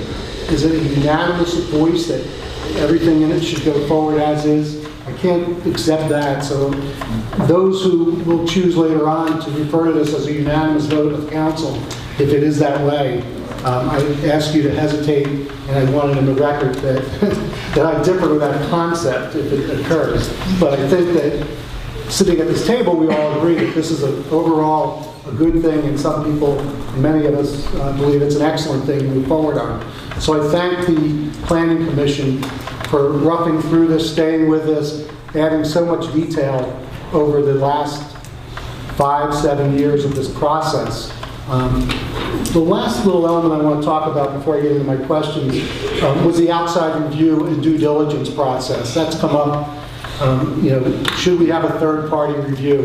There have been several professional planners involved in this over the last 5 years, be it multiple members of the County Planning Commission, members of our planning commission that are planners, Sean in his role as planner first, John Walco's firm doing a review of the legal aspects. So there's been a lot of review of this code. Yes, we could go and get another party to do that. I don't think it's necessary at this point. I think we've had multiple voices on this.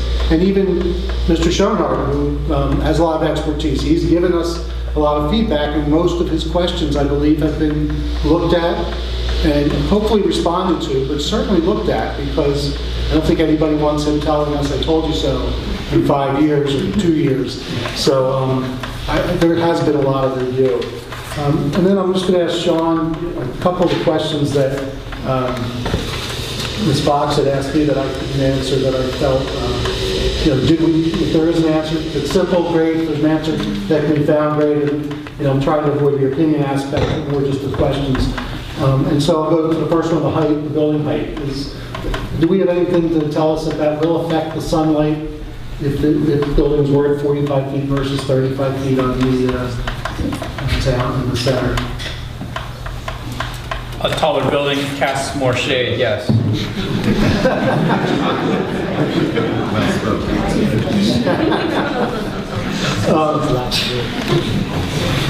Was there a reason why family child care homes are allowed in 3A if they're allowed in 3B, C, 4A, and 4B? Why aren't they allowed in 3A? Is there a specific reason for that? Or if you don't know, it's fine. I think that was all part of the discussions about when we were talking about the gradient of the zoning districts and what uses and dimensions of those uses would be allowed in which districts. So that was in that context that decision was made. Okay. And this is, she asked about the rationale for not allowing multifamily houses in 3A, but they're allowed in other districts except 5B. Though I've heard Mr. Cornwell enunciate that well and others, but if you want to... There are no multifamily homes today in the 3A district. So that question unanswered, but not a question anymore. Or maybe not. Maybe that was the answer. So that we changed it. And I think... Just check real quickly. Oh, is there a list somewhere of the revisions that were made to the form-based zoning code after the April 6th caucus meeting? That was a concern I had. Was that posted anywhere for the public? There were no substantive changes to the code after the April 6th caucus meeting. Okay. So there were spelling and typo corrections made by the county, but they were non-substantive. Okay. And I think I'm going to leave it at that. I think most of these questions have been answered. And if they have not been answered in the time sequence that people preferred, I'm sorry to hear that. Please come to your council members if you're not hearing answers, and we will push further to get those answers for you. So thank you again. Thank you, Councilor Westwood. I have very little to add to the conversation that we've already had here tonight, council members. Just appreciate, already express my thanks to almost everybody. I want to add the people who spoke this evening, both in favor and against passage, as well as those who just came with questions. Thank you for your comments. I don't know anyone on earth who's not concerned about unintended consequences. Do you? It's often a reason that we don't do things, because we're concerned about the unintended consequence of making this decision to change something. But unintended consequences also come when we don't act. And I think it's, sitting in this seat has been a lesson in how how to manage that kind of conundrum. So I would invite all of you, if you have any interest in volunteering, run for election, volunteer to become on Borough Council at some point in your life. It's a great education and it's a great opportunity that we have in this fiercely autonomous borough of Narberth. And I know some of you have been on council in the past, and some have been on the council for more than a decade. But it's a very special community that we have that can dialogue with each other and actually know one another. I think Rosemary McDonald pointed to that.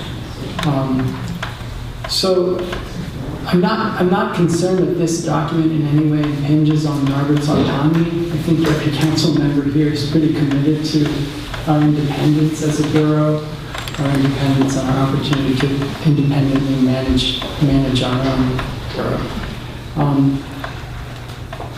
I do see that in the coming year, there will be a queue of code amendment possibilities if we pass this ordinance tonight.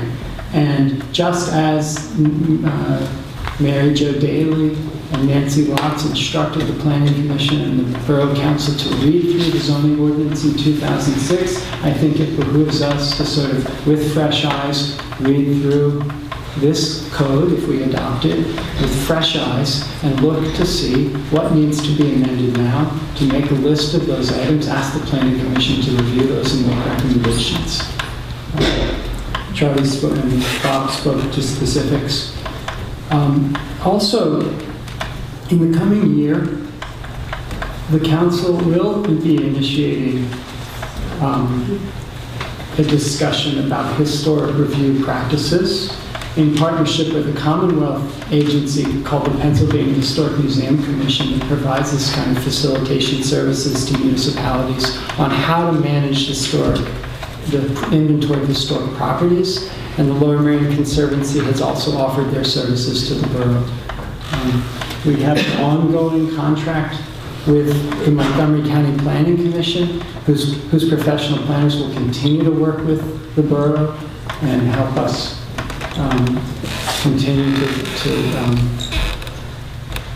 both observe issues as they arise that may be important to address.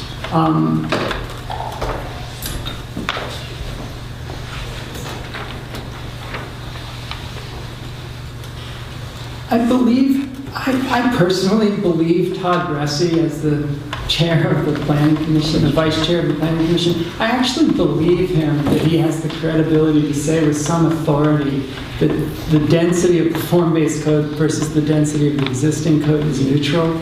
I believe him because not only do I kind of know him to be a person of great integrity, but he also has the professional training and credentials to make that assessment.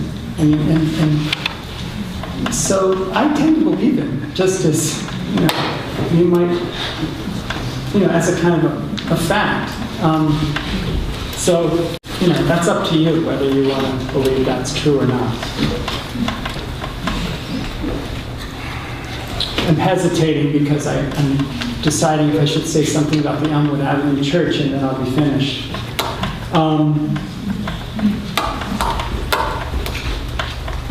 I personally had a kind of a blind spot when we first began, after the new owner of the Elmwood Avenue Church approached the Borough Council and members of the Planning Commission. And because the owner of the church really only had one idea, which was to develop it into a kind of his own office and half residential. Those ideas were in line with what the Planning Commission had been discussing for many years, along the lines of how to put regulations around the adaptive reuse of our civic institutional buildings. So I didn't see that there was going to be an issue in the community, or that would be a controversial item. It kind of like came out of my peripheral vision and hit me on the head that people would perceive it as a problem. in my mind, here was a person who was willing to take a building that was abandoned and derelict for 10 years and repair it for us, so that all of us who see that historic property every day could have a restored church, beautifully restored historic property in our community. And I observed that this particular guy, who I don't know, I think I've had 5 conversations, 6 conversations with him perhaps over the time that he's been the owner of that church. He didn't do what most developers do in most municipalities. They come with a development scheme and say to the community, if you don't let me do what I want to do with this property, I'm going to tear it down. That's what developers do. Anyone who's lived anywhere where people develop, want to leverage their power over a community to get what they want. That's what they do. They threaten the community. I did not see this guy doing that. He was really making, I think, just as members of council and the community were sort of making, and the planning commission were sort of making a good faith effort to try to save a building that had been vacant for 10 years. So I apologize to all of you that it wasn't more evident to us early that there was going to be an issue. At this point, I don't know, even despite the fact that there's more than 500 signatures on the what is it, the change.org petition. I don't know that that's going to be enough at this point, everybody.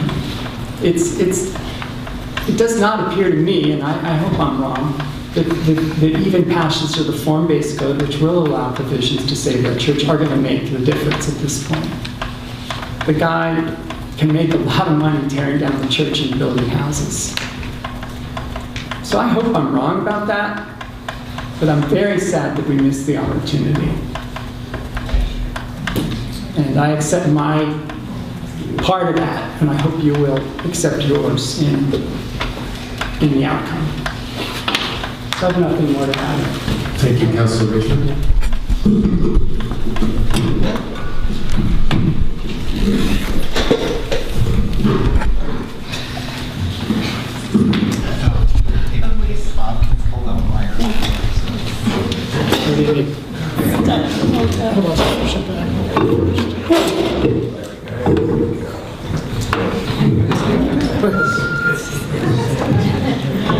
Can everyone hear me?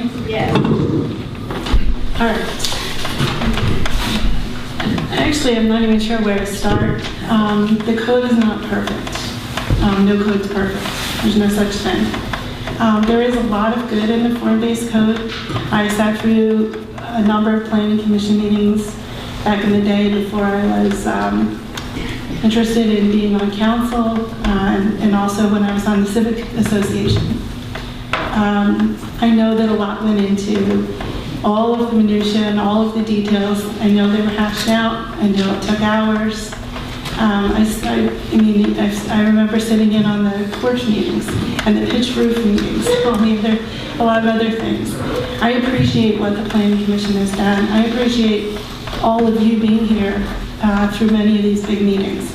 I really hope that everyone stays engaged. I know when there's a big issue, people come out, but we don't have a comprehensive plan in Narberth.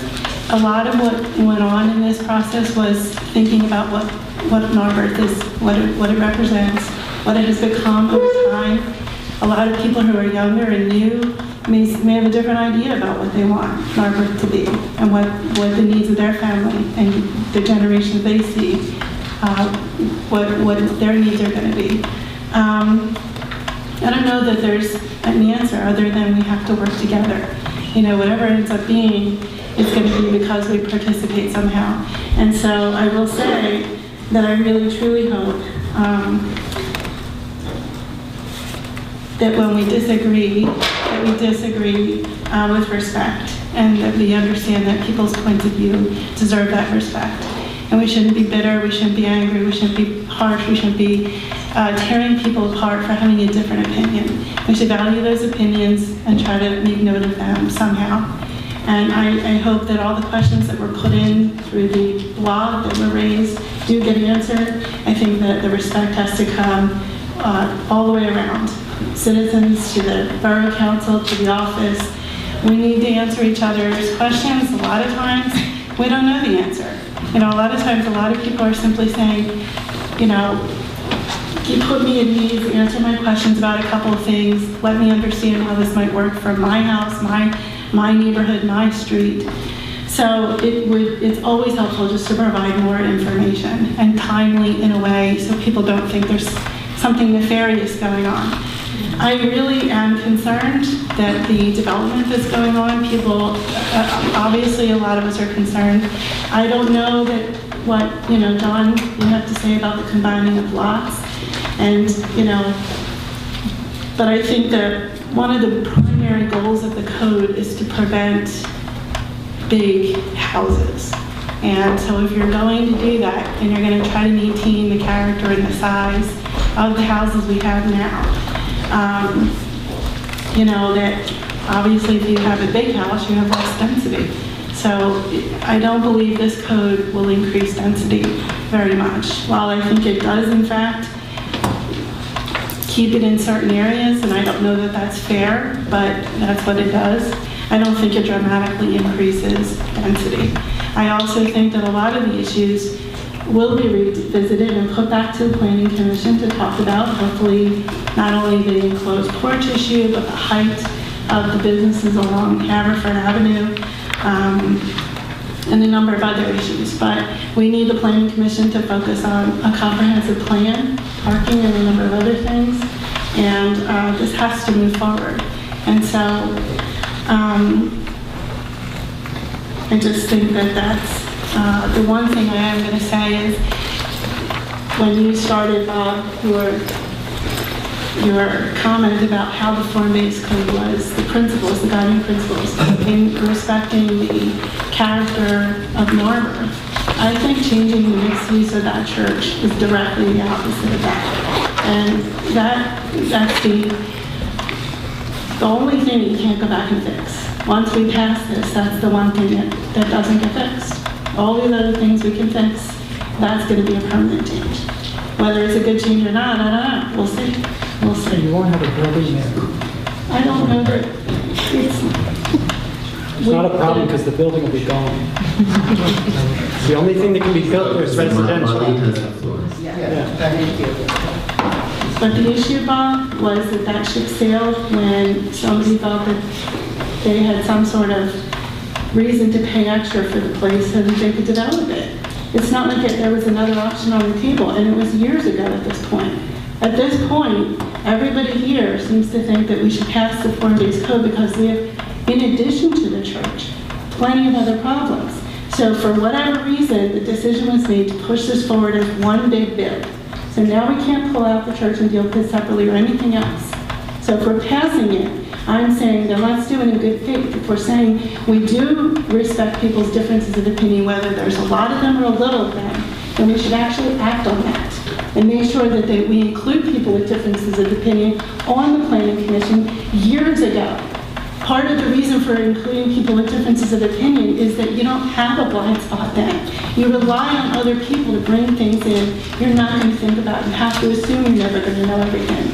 So you have to operate all of our all of our commissions and all of our boards with people who don't just agree with you.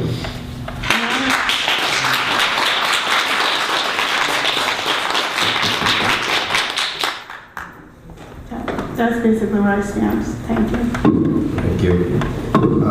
Mr. Solicitor, would you like to comment about combining lots? Sure. I mean, if the question is whether there should be provision in the zoning code, this form-based zoning code about combining lots, I would say no. That isn't something that's usually handled within the zoning code. The subdivision and land development ordinance, or SALO, covers subdivisions, which also is a combination or a reverse subdivision. There are plans that are set up. You submit a plan, and if you want to combine two lots, that plan will need to be approved by council. That the issue of whether the lots can be combined, if that's what's proposed, is a different issue than what can be built then on that combined lot. Now, obviously, you could present a plan combining both, but it would be up to council to formally give plan approval, whether it be a simple lot line subdivision application or a larger application. Their council would not have many options to not grant certain subdivision plans if everything is in accordance with the municipality's planning code of Pennsylvania. If you did not vote for that plan and they wanted to appeal our decision, they could, and if we don't have a basis, they would probably win. But it's not a blank slate. There is a process. And it will be something that, again, if someone wants to combine lots, that's going to come back before this council. Council can hear feedback from everybody again.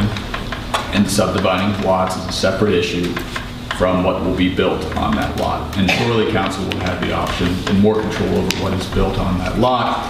But again, there are construction projects that are called by right, who have a right based upon what you're presenting to build under the code.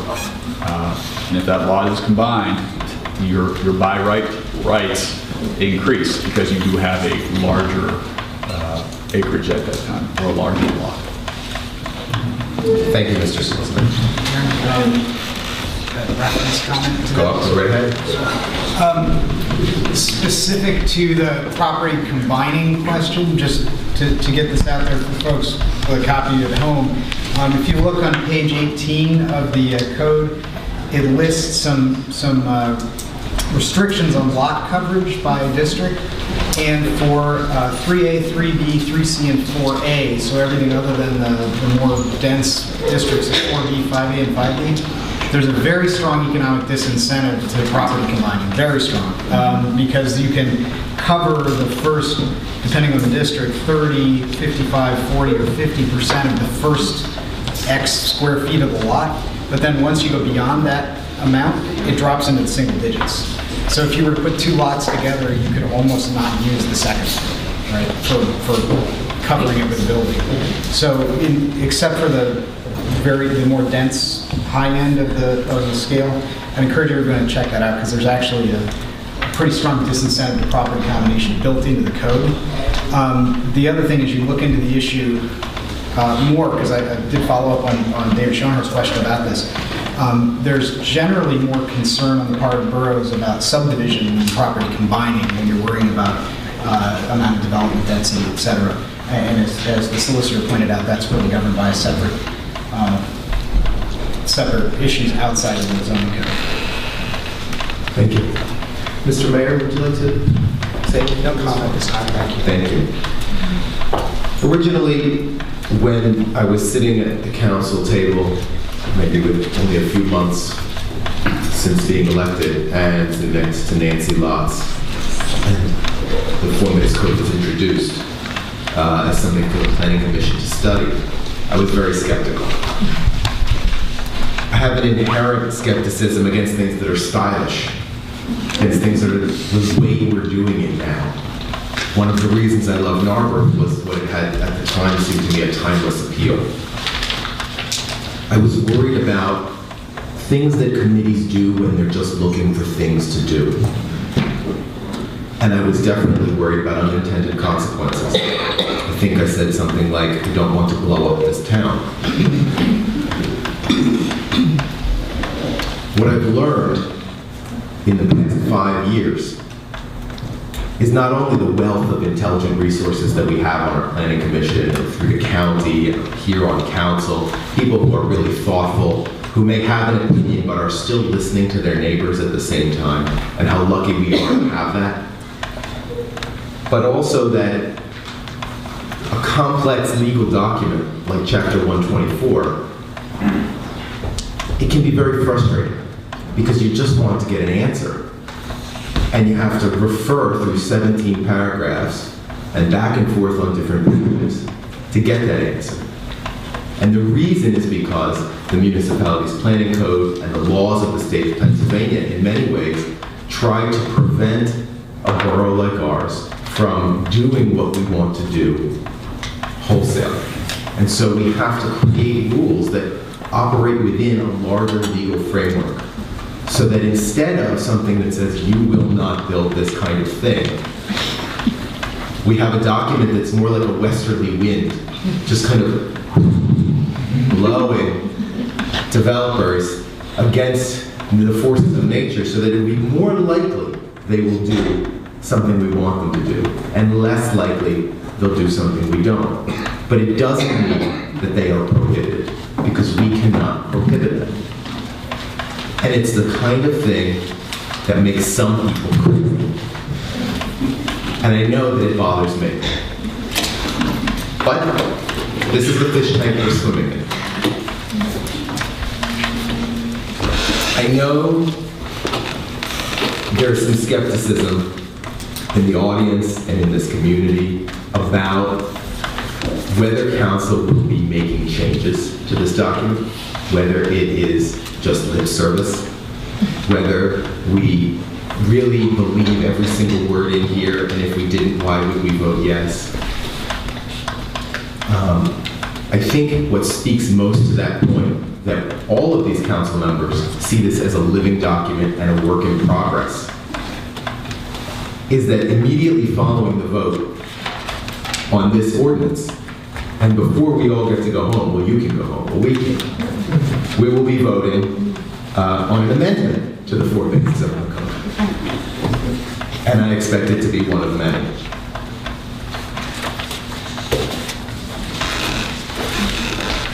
My hope is, and I will be voting in support of this code, that in 50 years' time, when I leave my home,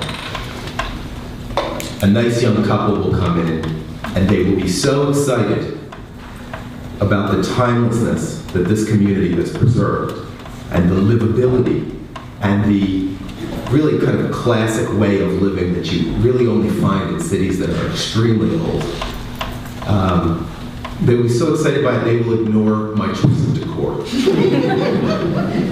And they will pay top dollar. And then I will sail into the west. So with that, Mr. Metrick, we can call the roll for a vote? Yes. Thank you. Ms. Fortner? Aye. Ms. Richmond? Aye. Mr. Cilio? Aye. Mr. Weisbord? Mr. Wegbright? Yes. Ms. Teplin Moffett? Aye. President Mutrick? Aye. And with that, the form-based code is passed. It goes to the mayor's desk.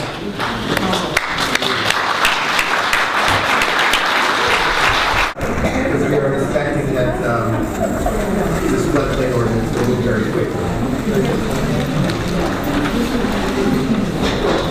Mr. Solicitor, would you like to speak? At this time, we are going to adjourn from the public meeting and the public hearing to address floodplain ordinance 996. At this time, I have a number of exhibits to introduce regarding this ordinance. The first exhibit is Board Exhibit 1, which is delivery of this ordinance and the notice of tonight's hearing in the mainline Times, dated March 29, 2016. Board Exhibit 2 is proof of publication in the mainline Times for tonight's hearing, which appeared on April 3rd and April 10th, 2016. Board Exhibit 3 is the letter presenting the ordinance to the Borough Planning Commission on March 28, 2016. Board Exhibit 4 is presenting the ordinance to the County Planning Commission review on March 28, 2016. Board Exhibit 5 is a copy of the attested ordinance to the Montgomery County Law Library that was marked received on April 1st, 2016. Board Exhibit 6 is the ordinance itself. Board Exhibit 7 is the legal notice. Board Exhibit 8 is the proof of posting of the comprehensive rezoning, which was done on April 18, 2015. Mr. Metrick, do you attest and swear that that posting did occur on April 18, 2015 as indicated? Yes, I do. Board Exhibit 9 is the Montgomery County Planning Commission review letter and the approval that, in their opinion, this ordinance complies with the requirements for FEMA Regional 3 flood-based floodplain management. And at that time, that's all the exhibits I have. I'd like to make some comments, just so we're all on the same page regarding this ordinance. Someone in the previous hearing made a comment about how form-based code took control out of local hands. This ordinance and the history of this ordinance certainly was an ordinance that took control out of the hands of Narberth Borough, and it's something that FEMA has been doing and continues to do for all municipalities across Pennsylvania. They finished with Montgomery County, and now they've moved on to Chester County. And I think it's important for the public to understand that Borough Council did not draft this map. We did not delineate where the floodplains were. That was FEMA, and the FEMA maps were previously in place from 1996, and at that time, Council was forced to pass an ordinance adopting the FEMA floodplain as an overlay district, which is what this ordinance does as well. Again, we don't control where that is. I think it's important for the public to understand the consequences if the borough does not adopt this ordinance, and this is handed down through the Pennsylvania Department of Community and Economic Development. Hands are tied through FEMA, that if this ordinance is not passed, no resident in the borough will be able to purchase a flood insurance policy.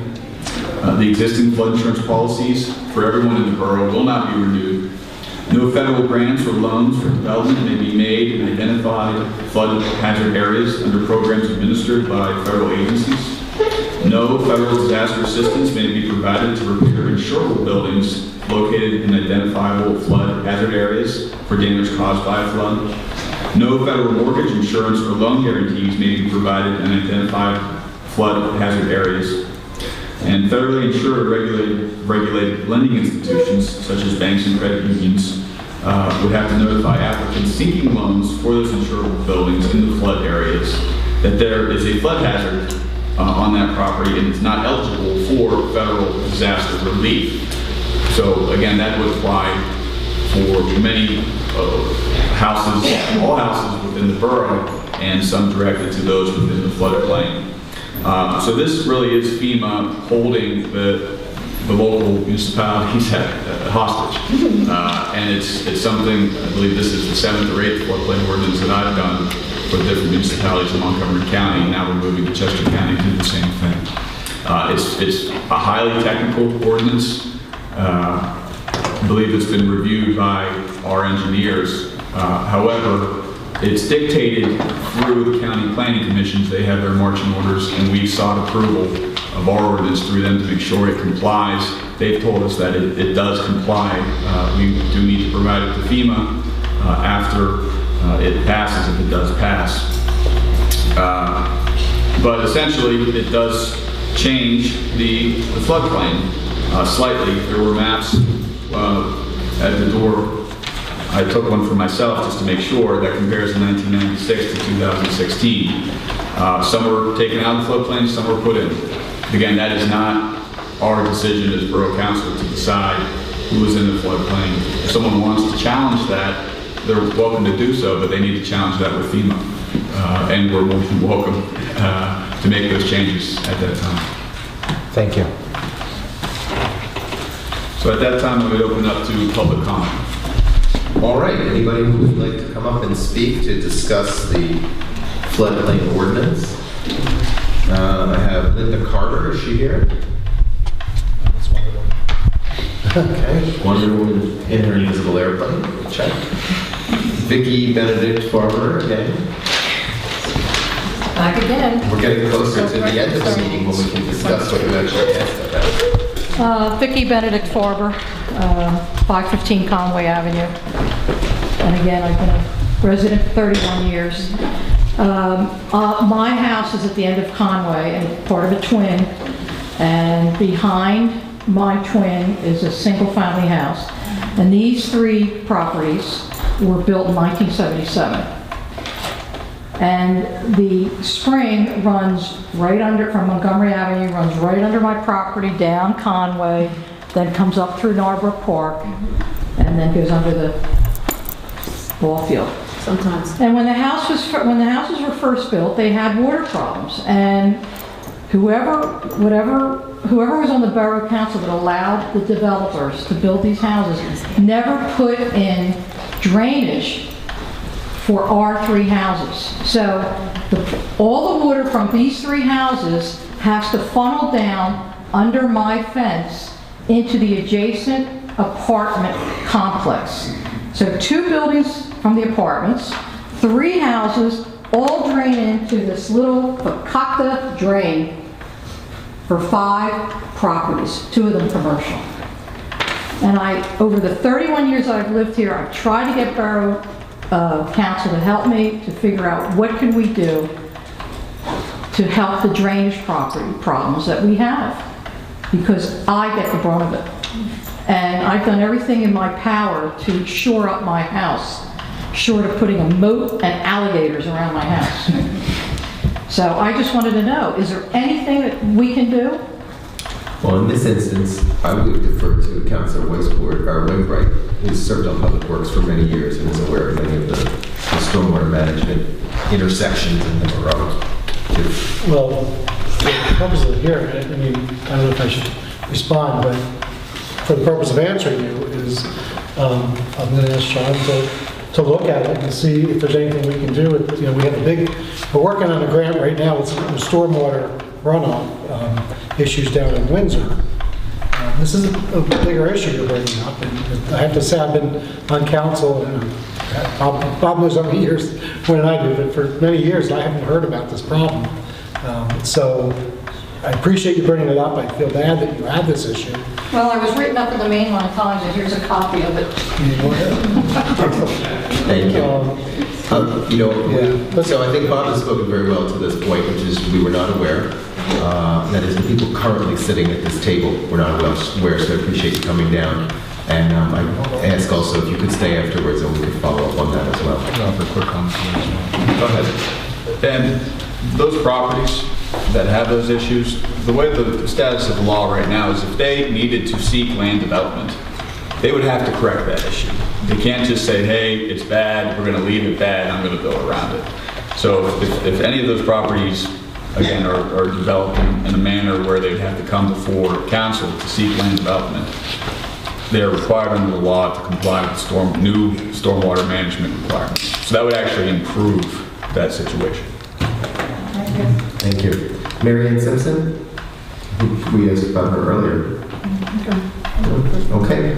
I don't have any letters on the table regarding the floodplain ordinance, so that will conclude public comment. I have questions on that. Yeah, but now that we get to council comment. Would you like to make a motion to introduce it, and then we'll get on the table? Just for the record, there is no more public comment on this ordinance at this time, so we will adjourn back into the public meeting where this ordinance is before this council for review and potential vote. Okay. Council members, I move that we adopt ordinance number 996, an ordinance amending the Narberth Floodplain Conservation District and Narberth Borough zoning ordinance to require all persons, partnerships, businesses, and corporations to obtain a permit for any construction or development, providing for the issuance of such permits, setting forth certain minimum requirements for new construction and development within areas of the borough which are subject to flooding, and establishing penalties for any person who fails or refuses to comply with the requirements or provisions of this ordinance. Is there a second? Second. All right, now if you could give $1 to the court reporter. You can look.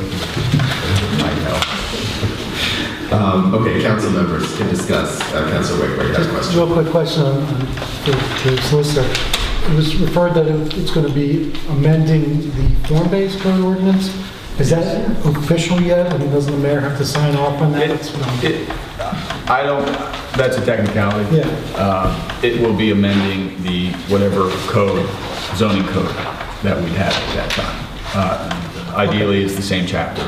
I believe when this was presented to the county review, again, we weren't sure of the status of the form-based code, but we didn't want to be put in a situation that if it had passed, since this wasn't in the form-based code, that it would then be overruled by the passage of the form-based code. So that was sort of done out of caution.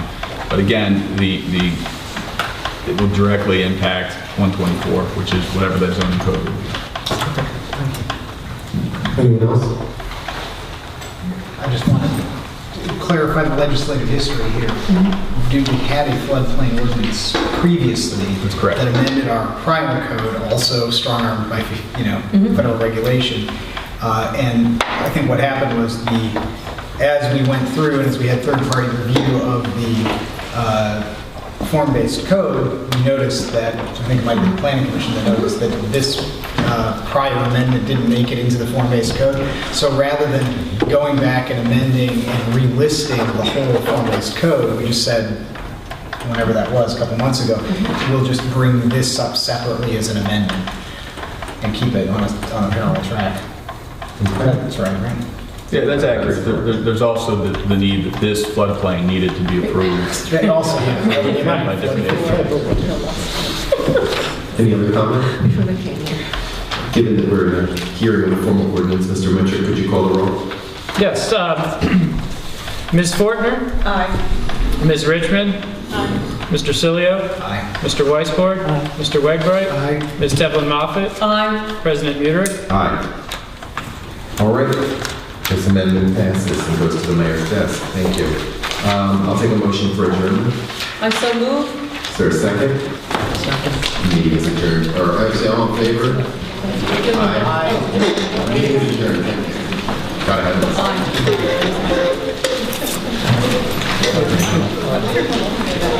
Scan, share.